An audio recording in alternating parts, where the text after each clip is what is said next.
नमस्कार, मी रेखाच किचनमध्ये तुम्हा सर्वांचं मनापासून स्वागत करते। बऱ्याच वेळा गवारची भाजी आपण नेहमीच्या पद्धतीने बनवत असतो आणि नेहमी तीच भाजी खाऊन खाऊन मुलांना देखील कंटाळा येतो।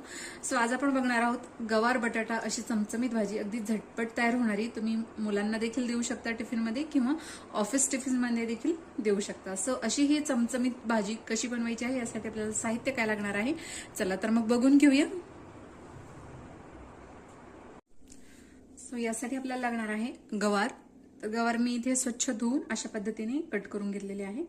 त्याचप्रमाणे एक बटाटा, सालासकट बटाटा मी इथे घेतलेला आहे। पाववाटी शेंगदाण्याचं कूट, बारीक कट केलेला कांदा, कढीपत्ता, टोमॅटो, आलं लसूण यांचं वाटण, अगदी थोडीशी कोथिंबीर, जिरे, हळद। मी दोन प्रकारच्या तिखटांचा इथे वापर करणार आहे। तुम्हाला नको असेल तर एकच तिखट तुम्ही इथे घेऊ शकता। तर इथे मी